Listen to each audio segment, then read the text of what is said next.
तुम मेरा चेला बनो तब तो हम तुझे गुरु बन के ज्ञान देंगे भागवत का।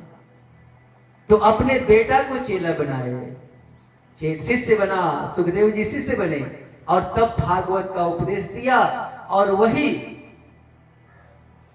भागवत समय आने पर सुखदेव जी ने परीक्षित को दिया। इसके बाद तब सौनक जी ने फिर दूसरा प्रश्न करते हैं। थोड़ा जल्दी जल्दी हम लोग चल रहे हैं क्योंकि कल शाम तक हमें पहुंचना है कहां। अभी प्रथम स्कंद में हम लोग हैं, कल शाम में हम दसम स्कंद में प्रवेश करेंगे। कल चौथा दिन कथा का हो जाएगा। तो दसम स्कंद में कृष्ण अवतार की कथा है, कृष्ण जन्म की कथा। तो कल शाम में हम लोग कृष्ण जन्म का उत्सव मनाएंगे। संभव होगा तो इस मंच को भी हम लोग थोड़ा सजाएंगे।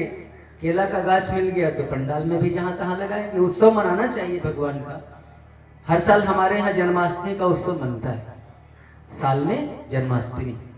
तो कल भगवान का उत्सव इस मंच के द्वारा मनाया जाएगा। आप लोगों को भी जो दान दक्षिणा देख लेके आना होगा, आइएगा, वो आपके ऊपर है। तो कल कृष्ण जन्माष्टमी, तो कल हमें दसम स्कंद तक पहुंचनी है। अब आप लोग विचार कर लो कि अभी हम प्रथम स्कंद में हैं, कल शाम में दसम स्कंद तक जाना है, कितनी कथा हमें कहनी है। कोई बात नहीं, गुरु की कृपा है, आप लोगों का आशीर्वाद है, समझाते हुए निकल जाएंगे हम। अब सौनक जी ने एक प्रश्न किया कि सरकार आप बताओगे, आप कह रहे हो कि सुखदेव जी ने परीक्षित को 7 दिन कथा सुनाई। हाँ हाँ सुनाई है कथा।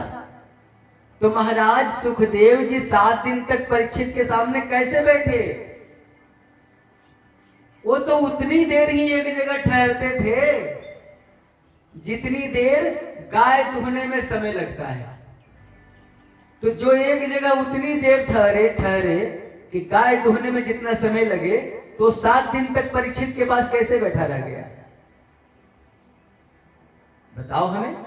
इसके बाद परीक्षित को ही क्यों सुखदेव जी ने पात्र बनाया? सुखदेव जी तो ब्रह्म ज्ञानी थे, तो किसी संत महात्मा को कथा सुनाते पहली बार, एक राजा को श्रोता क्यों बनाया? परीक्षित तो राजा थे। आप बताओ, विस्तार से बताओ। तब सूत जी कहते हैं, ऋषियों सुनो, एक समय की बात है, यदा मृदे कौरव सृजन्याम विरेश्वथो वीर गतिम गदेशु वृकोदरा विग्ध गदा विमर्श भगनो रंदे धृतराष्ट्र पुत्रे। महाभारत का युद्ध समाप्त हो गया था। सारे योद्धा कौरव वंश के मारे चले गए थे। उस कुरुक्षेत्र के मैदान में दुर्योधन विकल पड़ा हुआ था। भीम के गदा से दुर्योधन का जो कमर था, वो जंघा था, वो टूट गया था। अब क्यों टूटा जंघा, वो तो गंधारी की कथा है, उतनी कथा तो चल नहीं पाएगी। क्योंकि गंधारी एक बार कही थी कि जो मेरे सामने नंगा आएगा, निर्वस्त्र आएगा, तो भगवान ने चाल खेली और थोड़ा सा जगह पर कपड़ा लपेटवा दिया। तो विकल पड़ा हुआ था दुर्योधन। कौवे, चील और गिद्ध झपट रहे थे। इधर से झपटते तो डांटता, तो इधर से झपटते, पीछे से झपटते, आगे से झपटते, और बेचैन हो गया था। उसी समय अश्वस्थामा पहुंचता है। अरे मित्र, तेरी ये दशा, मैंने तेरे वैभव को भी देखा, आज तेरी ये दुर्गति। देखिए, ये मत समझना कि पाप फलता है, पाप का कर्म तो भोगना ही पड़ेगा। काटे नहीं कटेगा, भले तुम काटना चाहो तो कट जाएगा। क्योंकि तुलसी बाबा ने भी कहा है, उसके लिए हिम्मत लगानी पड़ेगी। अतिशय रगर करे जो कोई, अनल प्रगट चंदन ते हुई। यदि आप पापी हो और चाहते हो कि हम निष्पाप हो जाएं, तो ये भी छूट परमात्मा ने दे रखी है। उसके लिए आपको रगर करनी पड़ेगी। क्या रगर करनी पड़ेगी? जिसको जानने की इच्छा होगा तो कभी आपस में बैठ के समझ लेंगे, यहां तो विस्तार करना संभव नहीं। तो तेरा वैभव भी मित्र मैंने देखा, आज तेरी ये गति। अरे तेरा नमक मैंने खाया है मित्र, बोल मैं तेरे लिए क्या करूं? तब दुर्योधन ने कहा, मित्र हमारे 100 थे, 100 चले गए, युद्ध में मारे चले गए, वो 5 का 5 सलामत रहा, उसमें से यदि एक भी मर गया होता तो आखिरी समय इस मन को थोड़ी शांति होती।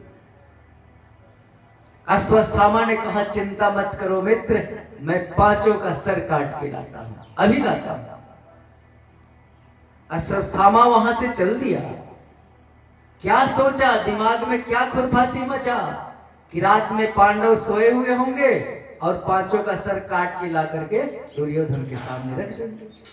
काग उल्लू का न्याय, उल्लू को दिन में नहीं दिखाई पड़ता है, एक कौवा चाहे तो सारे उल्लू पर हमला कर सकता है। काग उल्लू का न्याय। अश्वत्थामा वहां से चल दिया, लेकिन जिसको भगवान बचाना चाहे, जाको राखे साइया, मार सके ना कोई, बाल न बाका कर सके जो जग बैरी हो।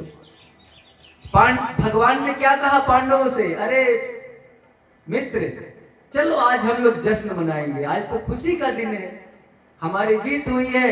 शिविर से बाहर 5 को लेके चले गए भगवान। द्रौपदी क्या करती है, अपने 5 पुत्रों को 5 सैया पर सुला दी, जो 5 पांडवों के तरह ही थे। अश्वत्थामा आया और पांडव पुत्रों को पांडव समझ के 5 का सर काट लिया और एक थाली में लेकर के दुर्योधन के पास चला गया। दूर से दुर्योधन देखा तो मन में हर्ष हुई, खुशी हुई कि आज मेरा 5 दुश्मन मारा गया।